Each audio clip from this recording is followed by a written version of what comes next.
Hi, everybody. Hello. Hello. You are listening to What If Nothing's Wrong with You. My name is Paula D. Atkinson. My name is Lisa KKs. And this is our friend Nameka, who is our producer and keeps us on track sometimes. We are putting this one out. We are recording this on February 12th. So some of our episodes we recorded before the turn of the year, before that guy became the president. You will hear those later, but we wanted to put this one out because we are mental health professionals in the middle of a lot. And Lisa is in the epicenter of the horrors in Washington, D.C., and I am far away in Palm Springs, but it doesn't matter. It's everywhere.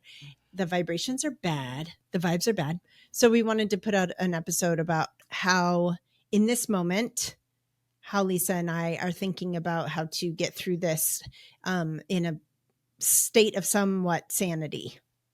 Yeah?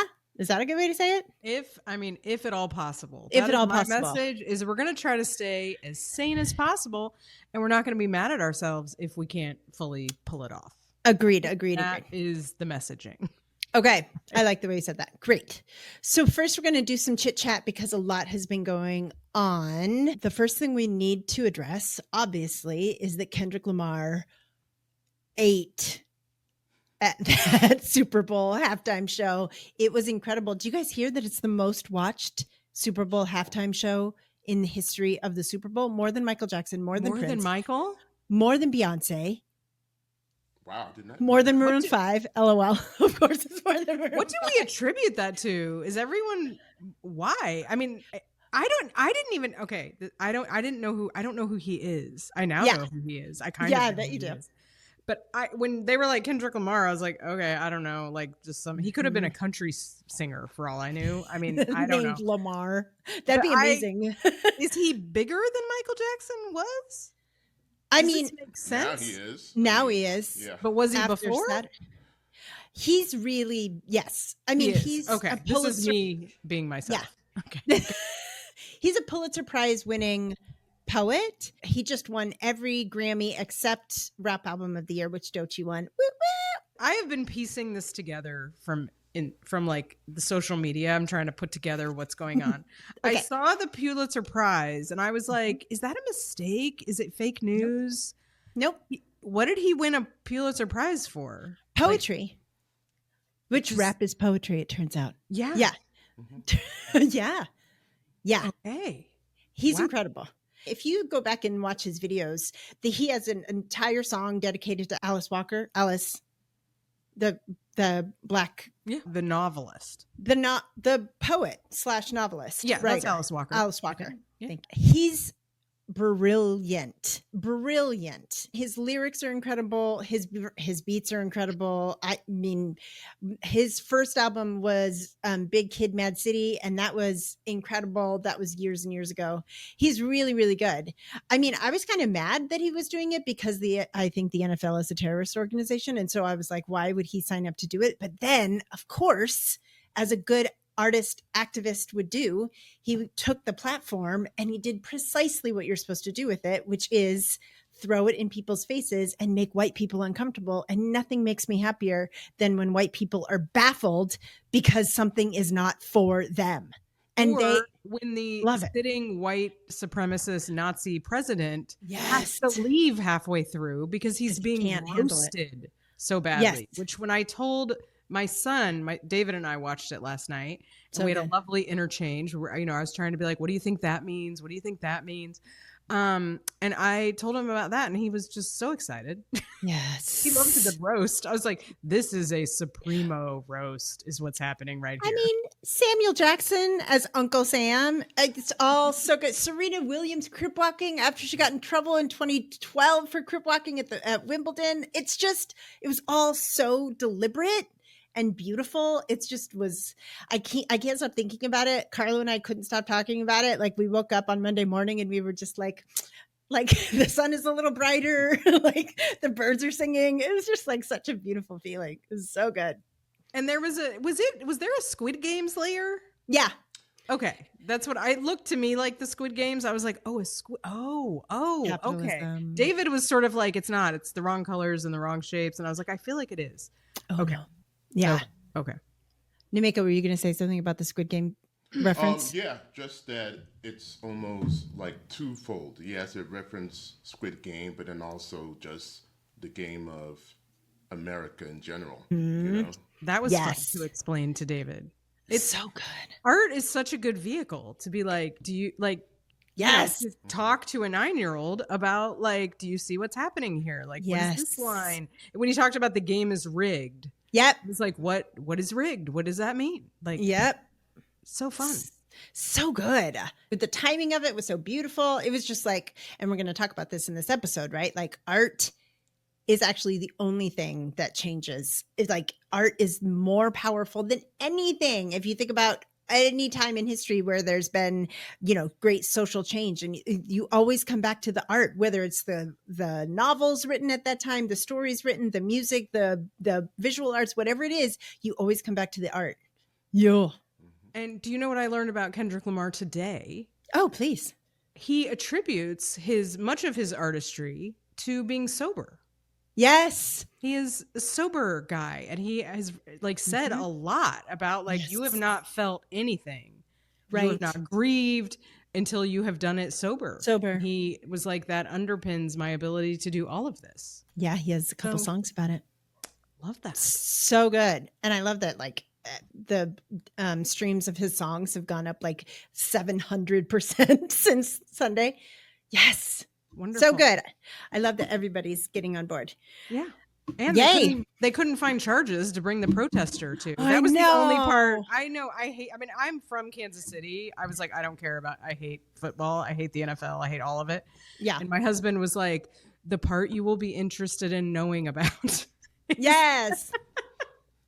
Is the guy who waved. And then they couldn't bring him up. I was like, what charges are they going to use? We're not fascist enough yet. I was like, not yet. There's no charges yet. I was so delighted by that. He didn't break a law. No. Oh, he just can't go to another NFL event ever again. Yeah. And when he's interviewed, he's like, oh, sad. That's so sad. His interview is like, yeah, it's horrible. The NFL is horrible. I don't want anything to do with that organization. Yes. So good. So good. Wonderful. Okay, so you started watching Bad Sisters. Yes, and what I want to say, just briefly, I'm not all the way through season 1, I don't think. If anyone out there does not know what covert narcissism is, or is why it makes people so kind of feel Looney Tunes and second guess themselves. Yes. The first episode of that show is the best portrayal of covert, because it's before it escalates to such a point that it's oh, okay. But that first episode, because it so precisely shows how the victim is constantly like, well, I don't know, did they mean it that? I mean, it's always plausible that it was an accident, or it was always plausible. And so that niggling, is he being mean? I can't, it's so beautifully illustrates that. Yes. And so and then the other piece I wanted to say is that the one thing that is sort of unrealistic about it, but we're into it because of what the show is trying to do, is normally they don't show it to anyone else. So it would be unusual for them to expose it to all the sisters. All the sisters, yeah. The wife would be going to the sisters and they'd be like, but he's the nicest guy. We love him. Right. What are you talking about? So that piece is different. And so just FYI that you may be thinking, oh, this is the nicest guy. And your friend is like, I feel a little like he's mean all the time. And it's that subtle. But I just love that they're showing that. And I love the direction we are headed in with the mystery. I have a theory about who's actually going to do it. Who's actually going to kill him? Yeah. Yes. And I don't want to give anything away, but it's so fun. It's so brilliant. It's so well done. And it's such a good, because that is what they are like. They are that. And those people, by the way, are running the country right now. I mean, this one that they're portraying is a smart one. So that's even more, but the ones that are running our country are that evil, but not nearly as smart. But we'll get into that in a little bit. And they're usually pretty smart. But if you were like, what do people mean by covert narcissism? First episode of Bad Sisters, case study. You got it. And the guy who plays it, I hope he did a whole energetic cleanse when he got done playing this character, because he's so good at it. a little terrifying. I never want to meet, like, if I met him, I would be like, I don't care how well you were acting. I don't want anything to do with you ever. He's so good at it. And that's, yeah. Oh my horrifying. God. And the way they drain the victim, the way you see the wife. Yes. And the sisters talk about the draining. It's so yes. Good. It's so good. Great. You guys, everybody has to watch Bad Sisters. So I wanted to just make a note. I was thinking about it last week. I was in Mexico last week for my birthday. It was incredible. It was amazing. I cannot recommend enough going out of the country right now.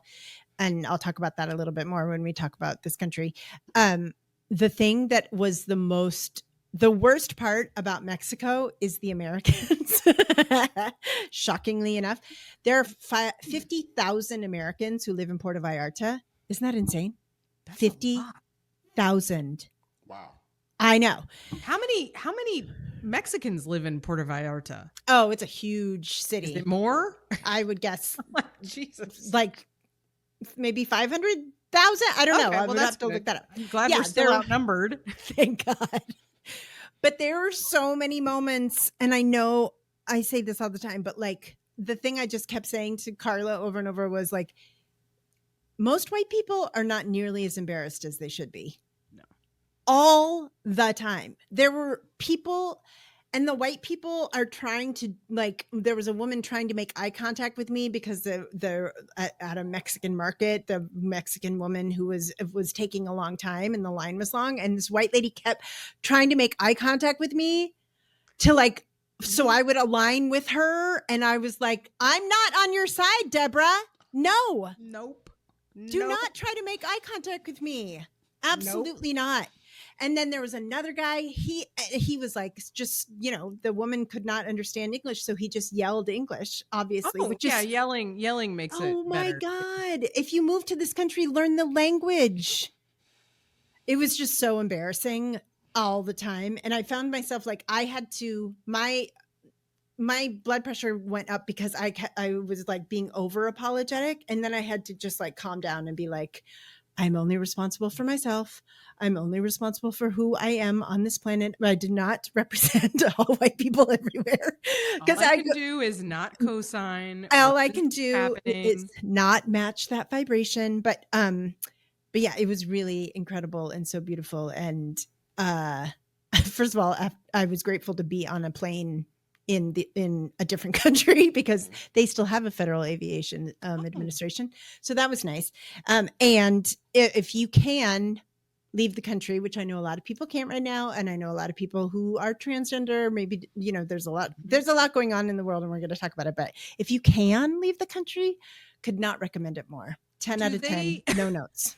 I was wondering how much everywhere hates us currently. Like, did you, even though you're like a nice American, no, thank you. Were people like resentful? Because I just have this idea that like we're gonna be pariahs like around the world.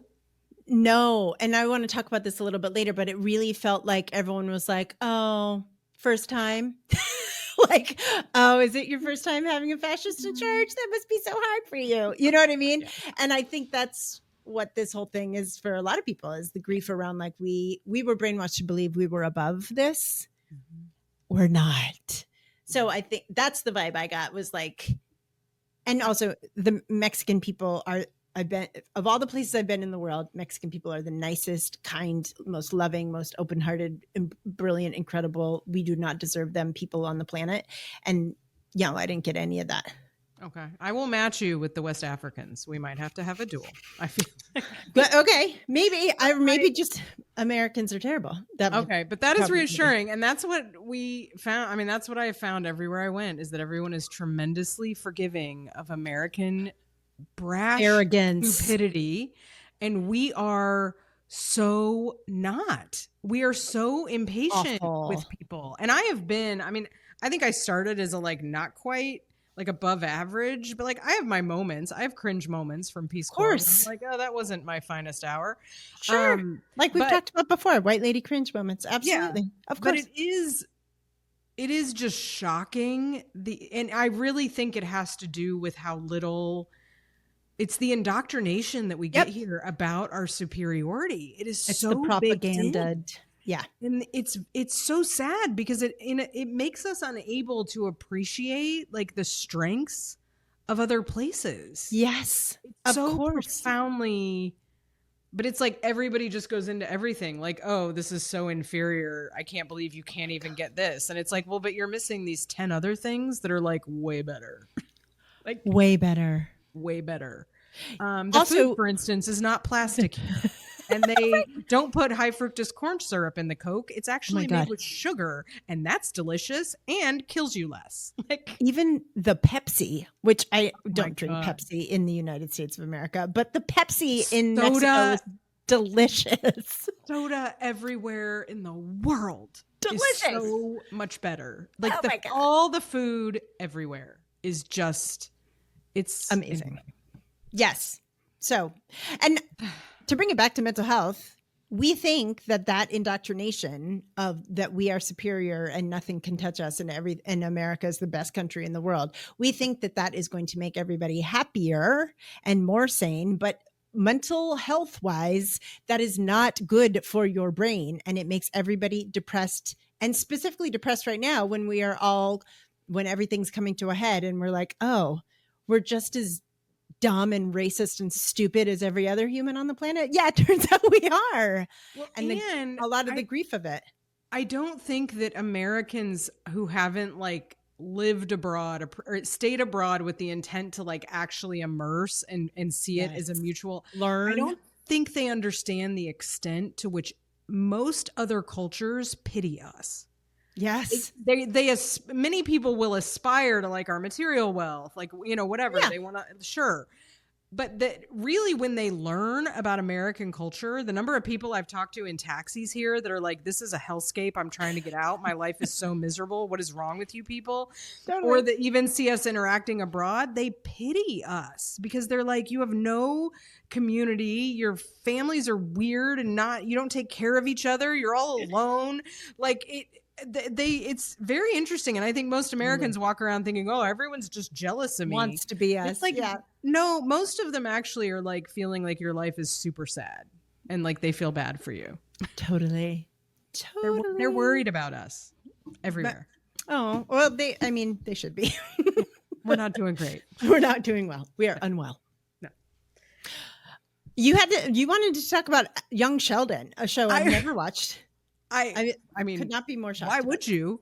I never watched The Big Bang Theory. I didn't even understand until halfway into Young Sheldon that it was a break off of The Big Bang Theory. Mm-hmm. But my son was like, Mom, everybody, and I will literally do anything to find something to watch with this child.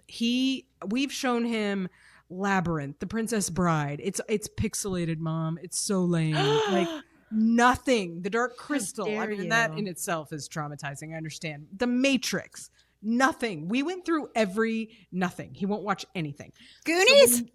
Goonies was like a mid, like, tolerate it. I tell you, it's rough. So David and I have found like 2 shows in his 9 years. Lost, kind of almost the X-Files, but not really, got too slow. And then he was like, there's this show called Young Sheldon everybody's watching. And I was like, okay, sure. It is delightful. Oh, really? There are some elements. We got some fat phobia mixed in. Always, every sitcom. For the 80s nostalgia alone. Oh, really? There are Tony Danza, Who's the Boss jokes out the ears. They have a New Kids on the Block poster that I had in my room. I did not know it took place in the 80s. It is so the clothing... Everything is. Oh, David is here to offer perhaps. It's a great show, but it's really dirty at some points. Dirty? It's even a little inappropriate. He has friends to watch it. There's one part where you see moving under a blanket. Moving under a blanket? I don't know what that means. The parents are in the bed moving. I'm moving under a blanket. Wow. That's why sometimes we watch it and he goes, oh, that's why Armin can't watch this show.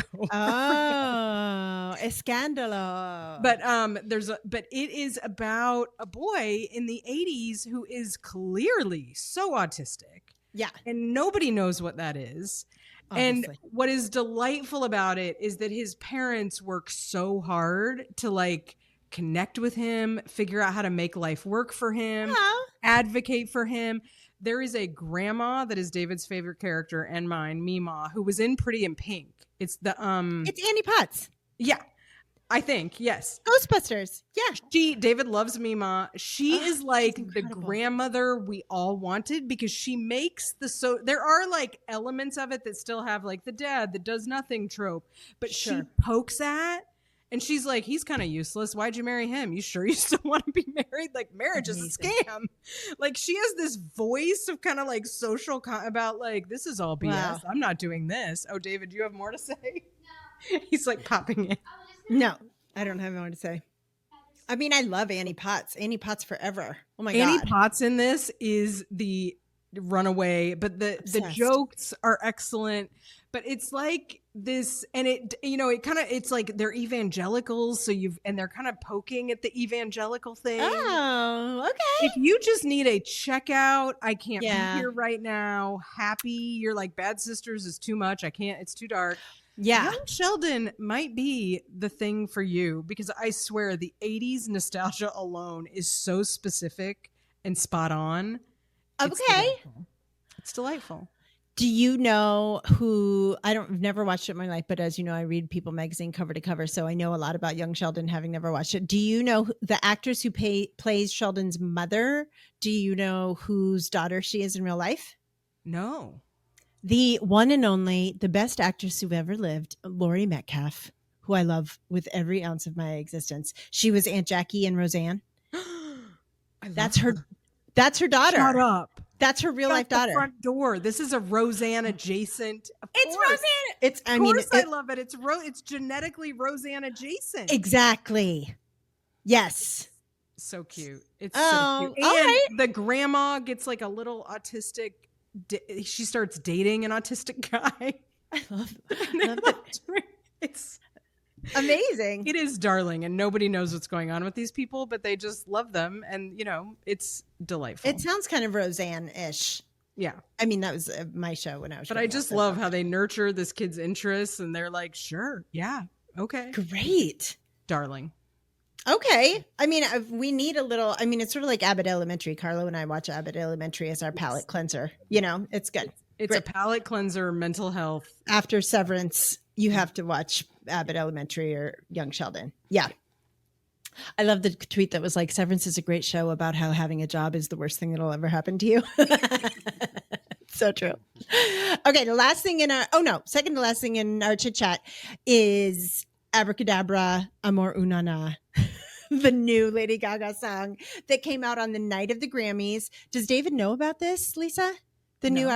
Oh my God. Okay. Yeah. So I need you to play him the new Lady Gaga video. David, do you know the new Lady Gaga song? No, but it's called Abracadabra. The video is incredible. The choreography is by this choreographer named Paris Goebel. She's Kiwi. She's from New Zealand. She is incredible. She did Rihanna's Super Bowl halftime show. She's done a lot of Beyonce videos. Her choreography is amazing. Also, she's like 28 years old. She's a phenom. It is so good. It's this incredible intersection, which we love, where Lady Gaga is like angry, bizarre, and mildly Catholic. That's like our wheelhouse. That's the way we love our Gaga. That's the way we love our Mother Monster. David, I need you to watch the video, and then you can do a polo and tell me your response, okay? And you're going to do a polo to respond to the package. Yes, of course I will. Of course I will. Do I have to tie this now? I'm struggling. I'm tying something. Oh, I have to tie it right now. Nameka, did you have thoughts about the new video or the new song? I mean, I loved it. It's how's that? So good. Ever since Disease came out, yes, the first single, I was like, okay, she's going back to, for me, the art pop era. Yes, Fame Monster, art pop. Monster, yes. All out there, the imagery, the message that she sort of like talking about with Disease. And then also, you notice in the choreography of Abracadabra, this juxtaposition of the angel and like the devil, and Yes. then her with the lady in red. Yes, the lady in red. Like with the cane and stuff. Yes. It's sort of like talking about her, because wasn't Lady Gaga hospitalized? There was something. She has fibromyalgia. Right, exactly. Yes. And so sort of like alluding to that. It's amazing. The video's amazing. It's the best video I've seen like in a long time. I feel like it's the best video I have seen choreography wise and visual wise since Formation. Yeah. When Formation came out, yes. I watched it a million times. Beyonce's Formation, I watched it a billion times. The choreography was incredible. The imagery was incredible. I feel the same way about this, where I can't stop watching it. And like, it's so good. So good. And it's made me so excited to go see her at Coachella. Oh, yeah. Amazing. I will get what's it called? The song is called what? Abracadabra. Okay, that's written in the thing. Okay, got it. Okay. These are the lyrics. Abracadabra, Orma Unana. When Lady Gaga speaks gibberish, that's when she is the most Gaga. She is the ultimate Gaga. Got it. I just saw a TikTok that was like, I'm going to name my daughter Abby, and when people ask, is it short for Abigail? He says, no, it's short for Abracadabra, Orma Unana. So good. Also, I'm sorry. Yeah, I'm sorry to go back to the video again. Did you notice it's very like witchy? Yes. Like so witchy. Like almost culty. It was sort of weird how when the music stopped. Yeah. And then everyone is just chanting. Yes. Chanting, and it blew my mind. Yeah. It blew my mind. It's like if the movie Midsummer, which is brilliant, which is my favorite movie. I love that movie so much. Like had a baby with, Formation, had a baby with like, and then she screams. Mm-hmm. Oh, so good. Everybody watch Abracadabra, and we're gonna give our reviews and see if everyone agrees with David. Great. I will find out. Great. Okay. Last thing, Lisa and I have something that we're offering to all of our listeners and everybody generally. Which is, we are going to be doing a Zoom-based, because we are not in the same place, improv painting workshop on March 8th. Yes. And there are details about it on my link tree on our Instagram. I don't know. There's places to find out about it. Yeah. I think it's on my link tree too. So go. Yeah. You can sign up. There's a suggested donation, but also if the suggested donation is too much for you, who cares? Just come. But it's all about, I don't know how to paint. Paula taught me this process, technique. Paula learned it. And it's all about using painting to learn something that you're unconscious wants. You get to discover something that you're unconscious. It's like magical, because you're like, I can't paint. And then it tells you, painting tells you what to do. And then you paint a thing you don't even know how to paint. It's wild. But we thought it might be kind of healing and soothing for all of us. It will, if nothing else, be 3 hours at which you are not looking at the news. Or your phone, and you get to just connect with other people who want to do something other than, spiral. So come, if that's Yay! Everybody come, please. If you can't find it on our Instagrams or something, then DM us and you can for sure come. Yes. Yay. Okay. So main event, what we're talking about today is just the, Lisa has 3 and I have 3 and some of them overlap. The things that we are thinking about in terms of how to stay relatively sane, how to stay a little bit associated with your body in the midst of all that's going on. And the first one is not at all shocking. So go for it, Lisa. Well, and before I say it, please. I want to just preface that, when we kind of like flippantly joked like, oh, well, empires crumble. And I've been thinking about, I don't think I had fully understood I understand this because I've read books about when it happens in other places, but it's like, I don't think I had metabolized the emotional toll of that process. I don't think anyone expected it to go this fast or to be this ruthless. At least that's what it feels like sitting in Washington, D.C. with like my entire caseload almost being federal workers or federal worker adjacent. Yes. It is. I have never, I went through Cheeto 1. We went through the pandemic. Right. I have never seen collectively people like this. Yeah. Ever. So I just want to name that. Is like, this, I don't know how it's feeling in red states. I don't know how it feels in California. It is rough going. How is it in California? Like, is it? I mean, it's dark. It's not nearly as dark.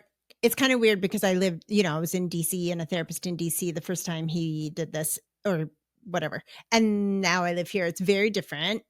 We do sort of feel, did you see that? I forget who wants to buy us. Some country wants to buy California. Denmark? Somebody wants to buy us. Greenland, Lucky you. They have healthcare. I know.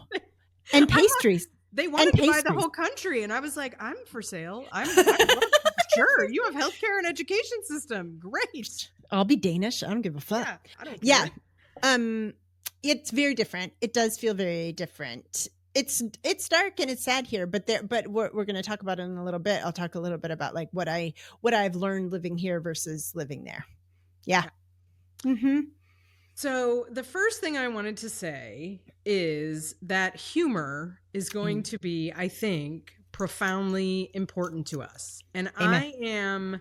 I remember after the pandemic and after George Floyd and all of that, we wrote a piece about like, how I was like, well, I can't do improv. This is serious. And and that was not good for my brain or being. That did not end well. And that what I want to say is that like the revolutionaries tell us that it is okay to laugh still, to enjoy your life. It is okay to make jokes. And that we are going to actually it is okay to be creative. It is okay to make art, even though like everything around you is falling apart. Everyone is losing their job. God knows people are getting deported and harassed. Yeah. That like the artists are the ones, and in that like that Macklemore song, like the artists are the ones that give resistance life and like help people go on. Yep. So, and I can be somebody who's like, I can't, it's too depressing. It's too sad. And so, but one thing, I was reading this book and I wanted to read this quote. It's a book about, it's a wonderful book. It's called, They Called Me a Lioness. It's about a Palestinian political prisoner. She's amazing. Her story is amazing. You will learn a lot about some sassy ways to be resistant, which I feel like in America, we're not really shown sassy resistance. MLK, like very dignified, effective. I mean, no shade to Mandela or MLK, but like, it's a very serious kind of resistance. Yes. The Palestinians are sassy about it. And I enjoyed that. But she said, and I want to just, because this is what I use when I'm like, it's too dark, I can't, is I'm like, if they could find laughter in this situation, and when you read about South African prisons, it's the same thing. We can find it in us eventually. She says, despite how frustrated and emotional we'd often get in prison, and this prison was horrific. Of course. We did our best to ensure laughter always mingled with tears.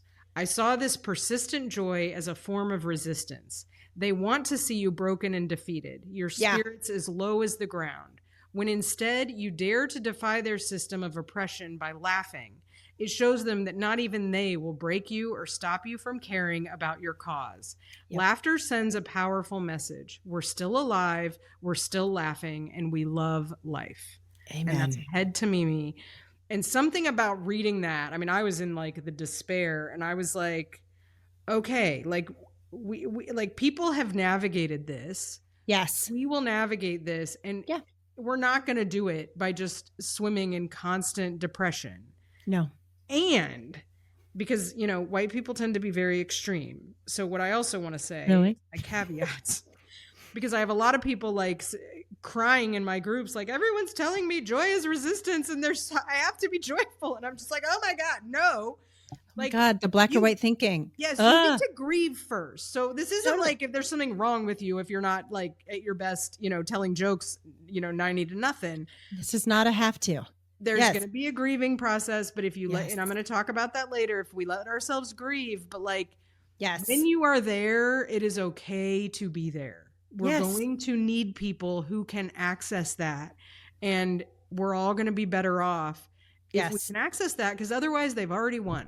They've just already won, and we're just not going to let them take away our jokes and our laughing. Amen.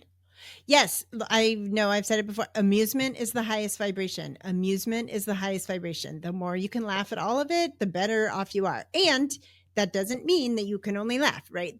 Binaries are a lie. All binaries are a lie. Like, as our Lord and Savior Malin said, laughing through tears is my favorite emotion. That's from Steel Magnolias, right? Like, we have to do both. I'm piggybacking off of you, but from a different perspective, which is what I've been reading about. And I stole this from a really great article by Sophia McLennan and Serja Popovic, probably.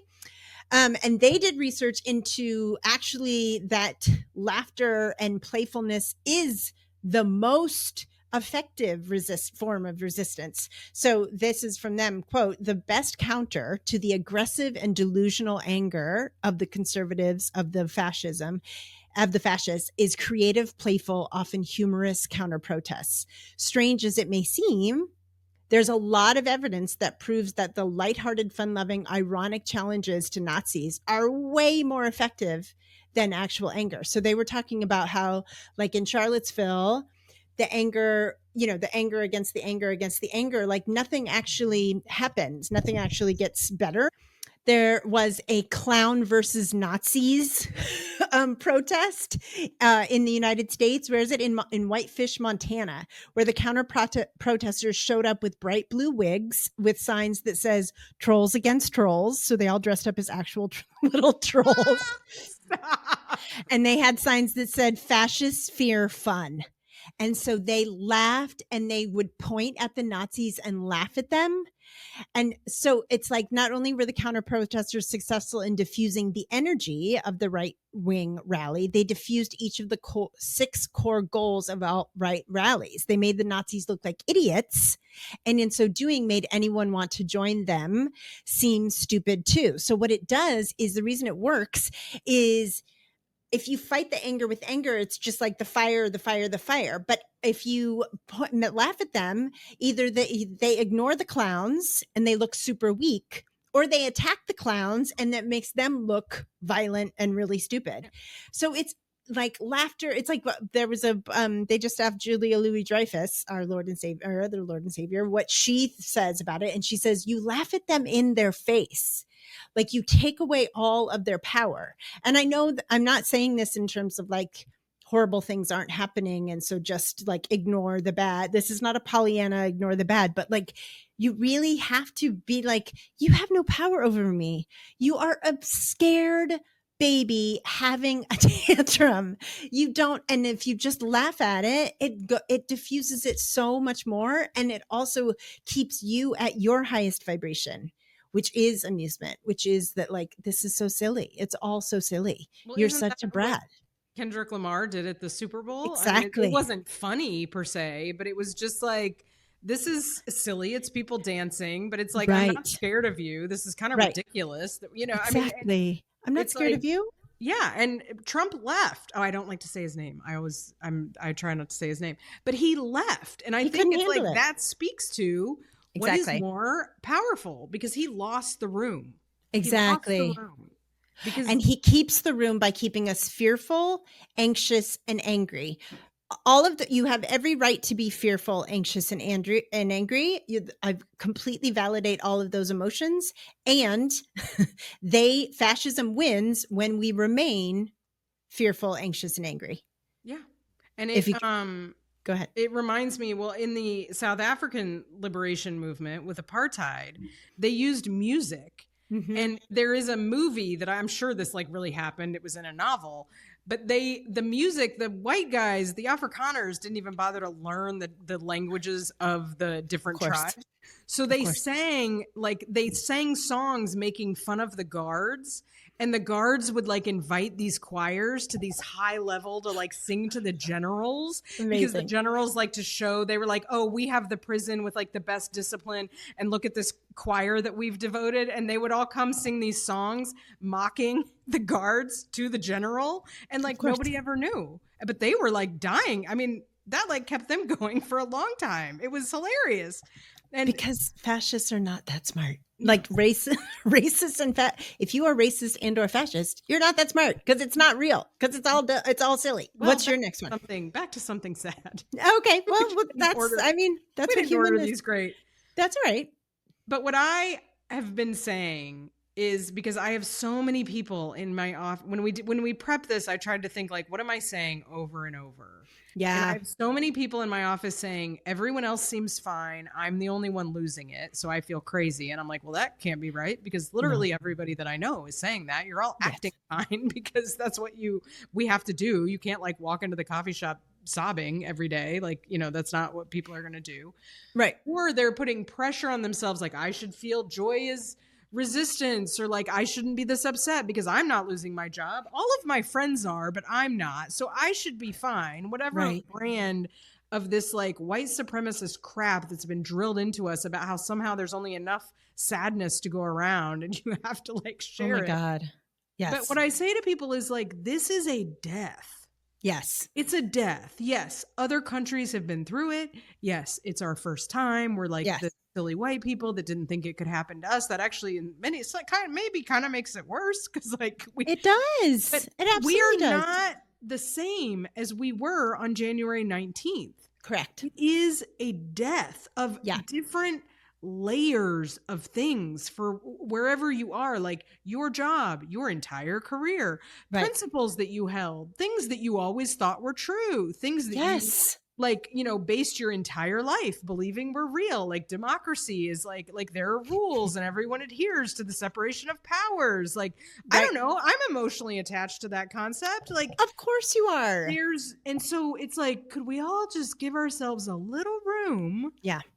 And let ourselves be sad or do your grief. However you need to do it, because this is a death. Yes. It is bananas what's happening. And like, I don't care if you're not losing your job right now. Things are dying that you have foundationally held your entire life. And how could you not? Like, and how could you not? Indoctrinated to believe this crap that literally people are just like, no, we're not doing that anymore. And it's like, well, wait, I had to like memorize that for 20 years. I had to do the Pledge of fucking Allegiance every fucking morning. Say like that's not real. Like, and everybody's going, well, I guess it's not real anymore. I mean, it's maddening. Like and it's only it's 3 weeks ago. It's if somebody had died in your life 3 weeks ago. Yeah. Like, I have people that are saying like, I'm doing all my coping skills, but they're not working. They're not like doing what, and I'm like, of course not. You're grieving. They're like, it's great you're doing them. Right. But like, there's nothing wrong with you. Of course it's not. You're also being barraged by new crap constantly. That's dying. Like every day it's a new building. I mean, so it's a death. Like, it's very hard to watch. It is. It reminds me so much of when I work with a client and we get to the point of like, oh, healthcare never cared about whether or not I was fat. Oh, and it's like the part that's hardest for a lot of people, two parts are hard. Number one is like the hope of, oh, well, someday I'll be skinny and then everything will be perfect, because that was never going to happen. And that's never true and nothing. And that's all a scam. And number two, that like, oh, I mean, if you like so many women, but a lot of people are brainwashed to do is like to devote their lives to health in the, as we define it, which is starving yourself and making sure you look good in your jeans. And then to give that up completely and be like, it was never real. I'm so sorry. There's a lot of grief in that. And there's a lot of grief work that comes in my work with helping people divorce themselves from diet culture and thin supremacy. It's the same thing here. Like again, we did the Pledge of Allegiance every morning. It's weird, you guys. Like, and then for it all to just be like this one completely insane, not that smart guy can come along and just like tear it all down. This thing that we've all been indoctrinated to believe is like superior to other I mean, whether or not you actually agree with it in your heart or not, it's still an emotional experience, and it's still dysregulating for it all to be torn down and burned down right in front of our eyes. Yeah. Like, I have music that doesn't like resonate with me. And I mean, it's like layers of And there's actually a really funny part in Young Sheldon where he like deals with the Pledge of Allegiance and how like amazing it is. And that's a fun scene. So weird. Yeah. So it's weird. like, and the other layer for a lot of people is the parent relationship or the relationships with people that chose this. And so then they have another layer of grief in realizing like, I can't appeal to this person out of this cult. Like I can't, they don't even love me enough to like care about me being like scared and hurt. And that is a whole other layer. So if everybody relationships with the boomers is really complicated right now. It's good God Almighty. Yeah. And so if we could all just let ourselves, I'm going to say more about the crying in a minute, but just let ourselves feel whatever you are feeling, but it's death. If you feel like you're numb, you're tired, you can't move, you're going slow, you don't want to do anything. Yes. Like ask yourself, what would I be like if like somebody I love died 3 weeks ago? And just give yourself a minute. Or even if you didn't love them that much, even if they were just always around, like, you know, I mean, yeah, absolutely. I think the giving yourself permission, like I had clients who were like, oh, you know, I hate it when people say this, it's not their fault, but we don't have a better word for it. Like I had a binge or something last night, right, with their food. And I'm like, okay, like truly right now, great. Everybody's relapsing on substances. I had people that had like decent, and I'm just like, yeah, of course you did. Like this is at least in this area, depending on, you are being chronically stressed. Like they have come out and said, we want to traumatize you. Yes. And many of them I'm really proud of. They made it like quite a while and tried every other coping skill on the planet. And I was like, sure, we don't need to beat you up. You don't need to beat yourself up over that. Like, our coping mechanisms are being exhausted. Like, because it is a barrage, but I have tons of people having trouble with like their sobriety commitments. Yeah. You know, whatever. Of course you are. Of course you are. And so all day long, right. And so all day long, like one of my teachers talks about this, like being on this kind of spectrum all day long of like my little self and my little fearful separate self and my feelings, and then opening it up to like the big, and then we just kind of zip all day long back and forth, and like the pain of like, oh, this is really painful, and then we zip. And I love to live way over here, which is like, you know, this, like I've said in November when he was reelected, right? This happens, you know, it's our turn. Every country does this one, you know, thinks that has a bunch of white people who think fascism is a good idea. It just happens to everybody. I think it's really hard for us because we think we really were brainwashed to believe that it would never happen to us and that we are better than all that, which we're not. And so, you know, you just give yourself permission to zip up and down and like cry and to eat. And you feel disoriented. That's why people are so disoriented. Like, you know, somebody dies, you're like, well, that's in the normal order of things. But like, if you've been brainwashed your whole life to be like, we're so superior, this can never, it's like, well, now I got to deal with the meritocracy. I got to deal with like, it's like, just, it's so. And even if you know, even like my aunt who was 103 died, it's not like it was unexpected, but it still was painful. And I still had an emotional reaction to it. And this is a death that was never supposed to happen. This is like, we were going to live forever. So we can all take a minute because this is a lot to take in. Yes. Nobody's doing great. No. And there is no right way. There's no right way. Even the people who think they're doing great are not doing great. Nobody is great right now. Yeah. Because the eggs are not cheaper, turns out. There's not going to be any cheap eggs, you dumb slut. That's my favorite meme from lately. Lisa, talk about crying. Oh, do you want to do? Oh, did we just do your thing? Did we? I did mine. Oh, yeah, it was wrapped in there. Okay, it was all in there. Yeah, totally. So my other thing is, if you're super irritable, or if you're you feel dissociated from your body, or you feel like you're really disorganized, I think most of the nation needs to have a couple good cries. And what people say to me is, because we've all been indoctrinated into white supremacy, and is, well, what's that going to do? We're like, what good is that going to do? And I'm like, well, first of all, it's not going to hurt anything. And I swear to God, if you're irritable, just cry because you need everybody's like, but there's nothing, I didn't lose my job. I'm not. And I'm like, I don't Doesn't care. matter. Cry. I just made a list of all the reasons because I was prepping a presentation. Crying is physiologically, it gets toxins out of you. Yep. It releases things that need to be released. It creates oxytocin in you. You yes. get calmer. We have data. We have research. If you feel discombobulated, do something. Watch the movie that always makes you cry. Sing the song that always makes you cry. Anything about dogs.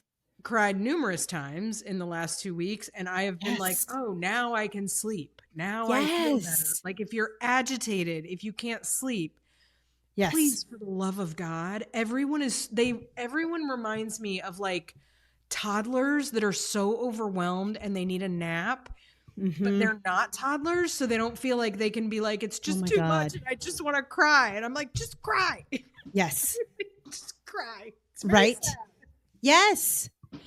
Okay, 2 things I have to say about crying. Number 1, this podcast just turns into me quoting my brilliant mother, but my mother said, crying is like sneezing. Doesn't matter how you feel about crying, you have to get it out. Great. Genius. Brilliant.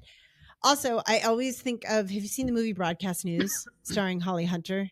I think from so. the 80s. It's amazing. And I will never forget. It was like burned into my little brain. She would get to, it was about a broadcast news station in Washington, D.C. in the 80s. She would get to the office 30 minutes before everybody. She would make herself weep openly sitting at her desk and then clean herself up and go on with her day. That was like her meditation. Google it. Watch a YouTube video of it. It's so brilliant. First of all, she's the most incredible actress ever, but like, it's just so good. And I still think about it at least once a week. I think about that, how brilliant that is. That is the best self-care. I wish I could do She worked for the news. Like she was going to, right? Of course she's crying every day. She was going to get activated. So she was just like, let's get it all out. Great. So smart. I know. Whoever came up with that in the script, just brilliant. Can I say one more thing? Because I want your thing to be the last thing that we say. And I want to say, because this is coming up kind of chronically in my groups, especially, but a lot of people are changing their relationship to social media. Yes. Fine. Oh yeah. I'm glad you're saying this. Yeah. If that's what you want to do, there's many good reasons to do that. Everybody's changing their relationship with their phone, with the news. I've had to do mine. The phone and the social media are dopamine machines. Yes. They are drugs. We have all been addicted to them for quite some time. Many of us, most of us. Totally. Many people didn't know they were addicted. And so they're going through a process of detox and withdrawal, and they don't know it. And it is contributing, and they're mad at themselves. Like, well, why can't I quit this thing? And what's wrong with me? And I keep looking, and everybody's, and I'm doing it, trying to figure out like, how am I going to like get what I need from this? But it's almost like the people I feel like that have eating disorders or like, and it's like, you have to eat. This is the drug. Right. It's not heroin. You can't never have it.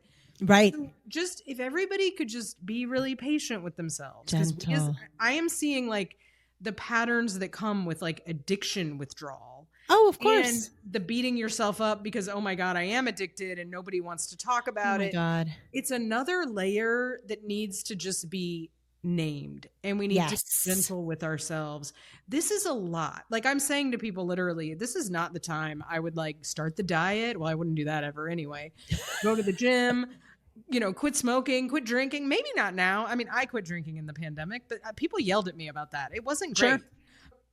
Now is not the time, I would say, for most of us that I would choose for the social media. But I understand, like, because the news is making us all sick. So yes, just if everybody could just bake in, that's having a physiological effect on your brain.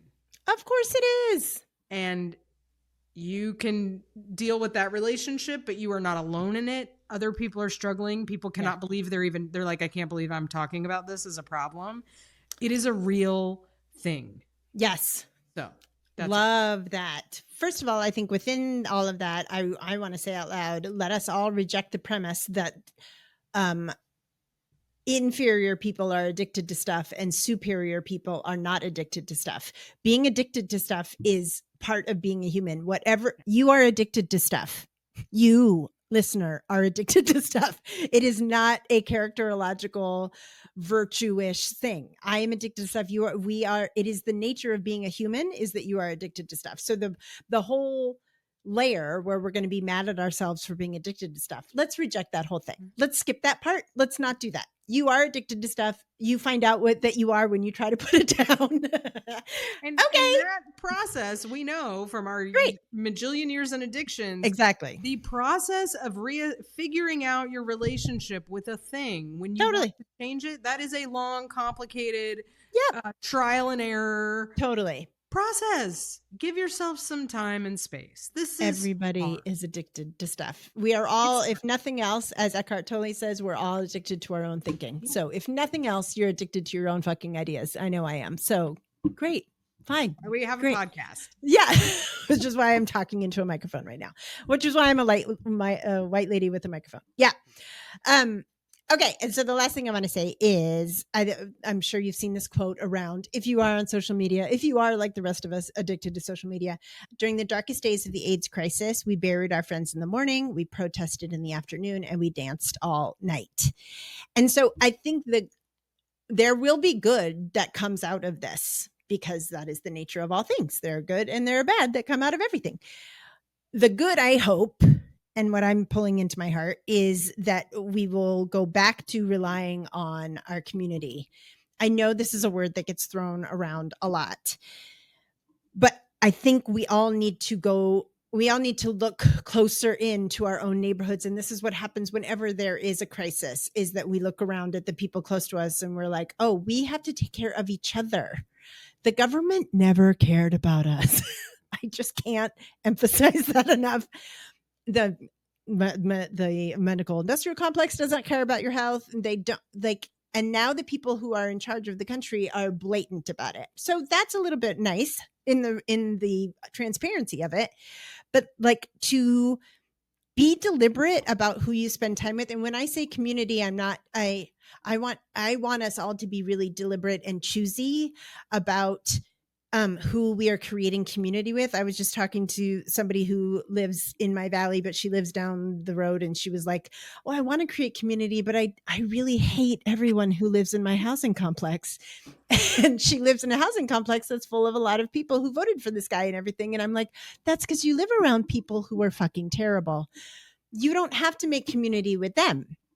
So it is community in terms of like, we will take care of each other. We will take care of each other, and be choosy about who you make community with. Be around people with whom you feel taken care of, with whom you feel expansive. And that's the thing we talked about. I made her close her eyes and I was like, tell me about people in your life around whom you don't have to edit, around whom you can let your belly hang out.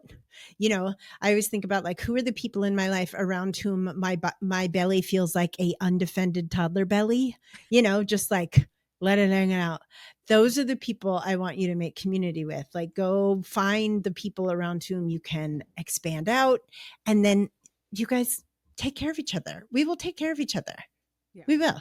And it's, it's all very sad and it's all very scary and all of that's true. And since the beginning of time, humans have taken care of each other. And we will. It's something beautiful. I mean, it has been sort of awkward and weird, but it has also been sort of beautiful to see, especially white people. I don't know if this is happening. I feel like everyone else probably has communities and we're the ones that are like, oh, wait, I don't know if that's true. Like, right. But to see the white people like literally being like, I'm trying to find a community. Can we have a get together? It's kind of sweet and adorable, and like everybody's struggling and nobody can figure out their people. Yeah. But it's sort of sweet, I think, to have the loneliness and the like, yes, to have it it's going to puncture that. And people are now much more like, I'm trying to do this. I need people. And yes. I don't know, there's something nice about that. I mean, it's for a very sad reason. But again, I mean, I have the same belief that like whatever comes from this will somehow be, yes, things evolve usually along, but it can be very painful in the meantime. But I do think, oh my God, of course, and awareness that is nice as people are realizing, oh, I don't think we're meant to do this alone. I don't think that's how this is going to work. And it's like, no, it never has been. We've been tricked. And this is what's happening is the fever pitch of the individualism, of the white supremacist idea that I am a little person all by myself and I live in a box and all the numbers of the screen are just my numbers and nobody. This is, we have just reached the fever pitch of that. So now let's bust it all open and burn it all down. And we're going to see what happens. It's going to be one big improvisation. I tell you that. We're gonna see what happens. Gosh, we hope this was helpful. This is, as Lisa said, we were thinking about what are the things we keep saying over and over to clients so that we could say it into our microphones. And so we hope that this is helpful as you and the people you love are navigating this, trudging this weird road. Awful road. Yeah. Awful road. It's all the things. It's all of it. So anything that's true is both of those things. If you have questions, concerns, comments, if you feel lost, alone, or afraid, please reach out to us. You know, I'm Paula D. Atkinson on all the things. Lisa is the Lisa K's on all the things. That's K's with a K. And we'd be happy to answer your questions if you have more specific questions for us. Or come paint. Just come paint. Oh, please come paint. You don't have to say anything. And in fact, there's lots of silence during the painting, the improv painting sessions. So yeah. Unless David is there, in which case there may be no silence. Which he will have to tell us some stories, which is great because I would much rather listen to 9-year-old stories than adults say anything ever. Yeah, like and subscribe and give us some iTunes reviews, please. We'd really love that. And I think that's it. We'll talk to you next time. Thanks for being here. Thanks for listening. Hang in there. Hang in there. Bye.